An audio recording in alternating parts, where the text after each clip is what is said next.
안녕하세요. 침고이는 잡투리입니다. 여러분은 찍먹이신가요? 부먹이신가요?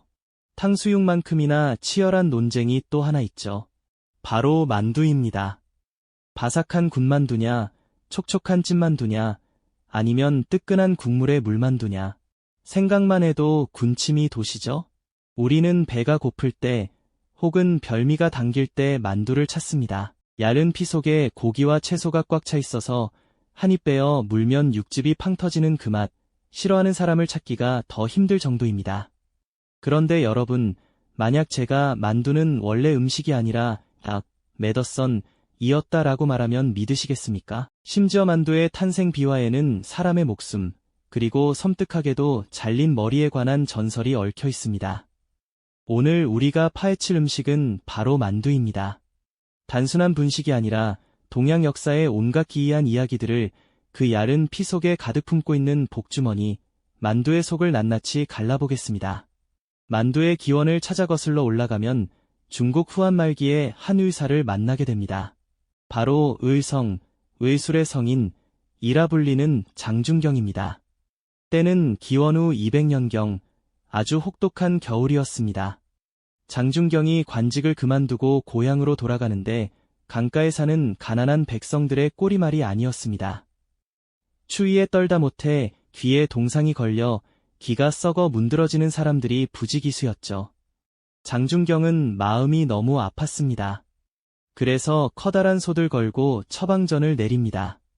밀가루 반죽에 양고기, 고추, 그리고 몸에 열을 내는 약재들을 섞어 소를 만들고 그걸 기 모양처럼 빚어서 펄펄 끓여냈습니다.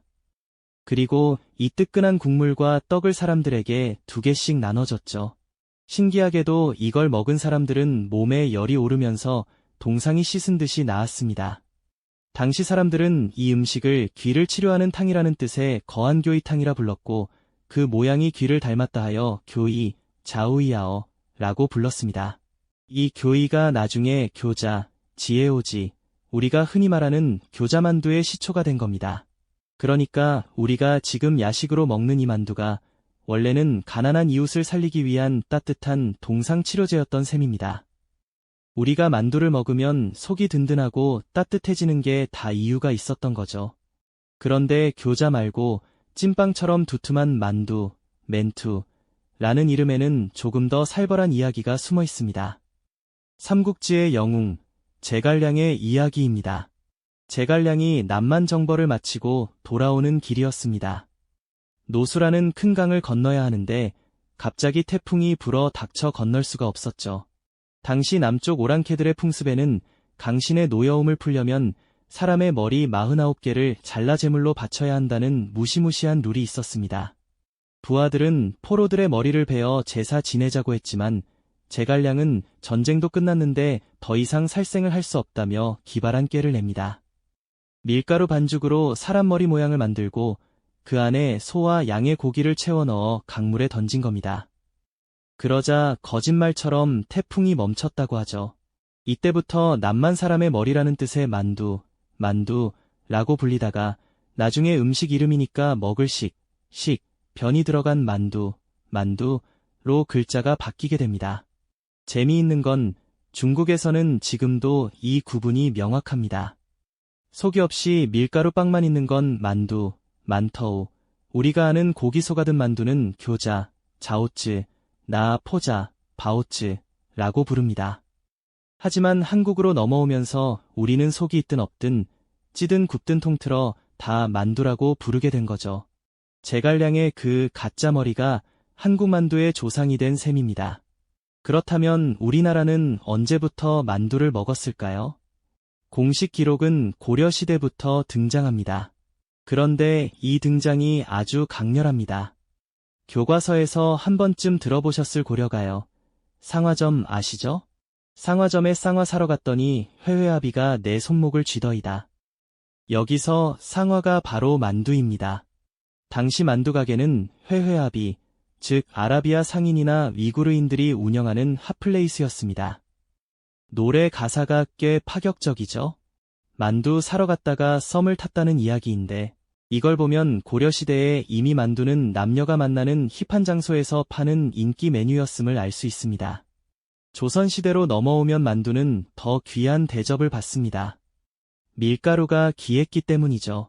그래서 밀가루 대신 메밀을 쓰거나 아예 생선살을 얇게 저며서 만두피로 쓰는 어만두 같은 고급 요리도 발달했습니다. 특히 궁중에서는 규화상이라는 여름 만두를 즐겨 먹었습니다. 오이와 표고버섯으로 소를 채우고 해삼 모양으로 빚어서 차가운 육수에 띄워 먹는 만두죠.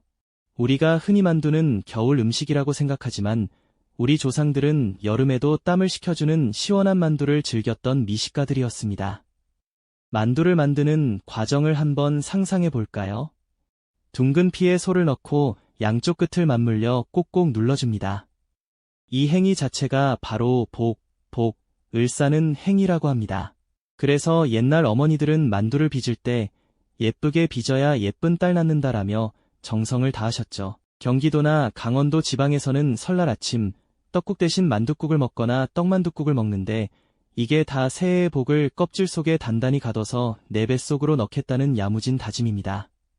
그런데 가끔 만둣국을 끓이다 보면 옆구리가 터진 만두가 나오잖아요. 이거 보고 에이, 망쳤다 하고 속상해 하셨나요? 사실 옛 어른들은 만두가 터지면 속이 꽉 차서 복이 넘쳐 흐른다. 오히려 좋아하셨다고 합니다. 긍정의 힘이 대단하죠? 또 재미있는 풍습 중 하나는 만두 훔치기였습니다. 옛날 서울의 세시풍속 중에 아들을 낳고 싶은 부인이 밤 몰래 다른 집 부엌에 들어가 만두를 훔쳐 먹으면 아들을 낳는다는 속설이 있었습니다. 그래서 그 집 주인도 일부러 부엌 문을 살짝 열어두거나 만두를 내놓기도 했다고 하네요. 만두 하나에 대를 잇고 싶은 간절함까지 담겨 있었던 겁니다. 동상 걸린 귀를 치료하던 약에서 시작해 전쟁을 끝내기 위한 제물이었다가 사랑이 싹 트는 데이트 메뉴가 되기도 했던 음식, 만두. 오늘 이야기를 듣고 나니 냉동실에 있는 만두가 조금 다르게 보이지 않으신가요? 얇은 밀가루, 피 속에 다진 고기와 채소만 들어있는 게 아니라 수천 년을 이어온 사람들의 지혜와 염원이 꽉 차 있다는 생각이 듭니다. 오늘 저녁 가족들과 옹기종기 모여 만두를 빚어보는 건 어떨까요? 아니면 퇴근길에 김 모락모락 나는 만두 한 팩 사들고 들어가시는 것도 좋겠네요. 여러분의 2026년 그 만두 속처럼 알차고 맛있는 일들로만 가득 채워지기를 바랍니다. 터진 만두처럼 복이 철철 넘치는 한 해 되십시오. 지금까지 만두 속에 숨겨진 반전 역사 이야기를 전해드린 침 고이는 잡투리였습니다. 감사합니다.